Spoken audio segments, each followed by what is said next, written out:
Hello student, welcome back to my commerce જ્ઞાન with તબસ્સુમ ચેનલમાં.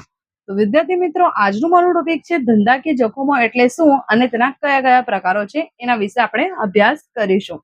તો વિડીયોને જોતા પહેલા વિડીયોને લાઈક કરો, કમેન્ટ કરો અને વધુ શેર કરો, અને જો ચેનલ પર નયા હો તો ચેનલને સબસ્ક્રાઇબ કરો. ઓકે, તો ચાલો સ્ટાર્ટ કરીએ. ધંધાકીય જોખમ કોને કહેવાય?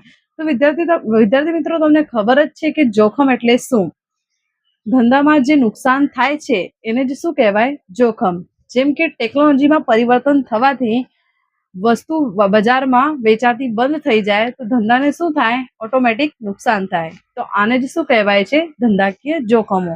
હવે એના બે પ્રકાર છે, એક છે કુદરતી અને એક છે માનવ સર્જિત. કુદરતી જોખમો એટલે કે ધરતીકંપ, પૂર, વાવાઝોડું, આ બધા જે કુદરતી આફતોને કારણે ધંધાના વિકાસને નુકસાન થાય છે એને શું કહેવાય? કુદરતી જોખમો, જેના ઉપર ધંધાનો કંટ્રોલ ન હોઈ શકે. બીજું છે માનવ સર્જિત. માનવ સર્જિત એટલે કે જે લોકો દ્વારા બનાવવામાં આવે. જેમ કે ધંધાના જે કર્મચારીઓ છે એ હડતાળ પર જાય તો ધંધામાં ઉત્પાદન ન થાય વસ્તુનું, અને ઉત્પાદન ન થાય તો વેચાણ પણ ન થાય, તો ઓટોમેટિક ધંધાને શું થાય? નુકસાન થાય. બીજું છે ટેકનોલોજીમાં પરિવર્તન આવે.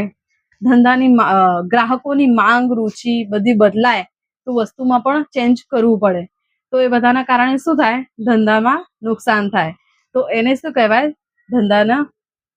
ધંધાકીય જોખમો. તો એ બધાના કારણે શું થાય? ધંધાને નુકસાન થાય.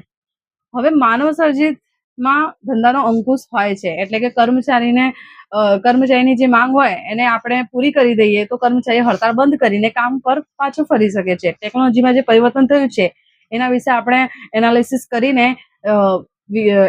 કરીને વસ્તુનું ઉત્પાદન કરીએ તો શું?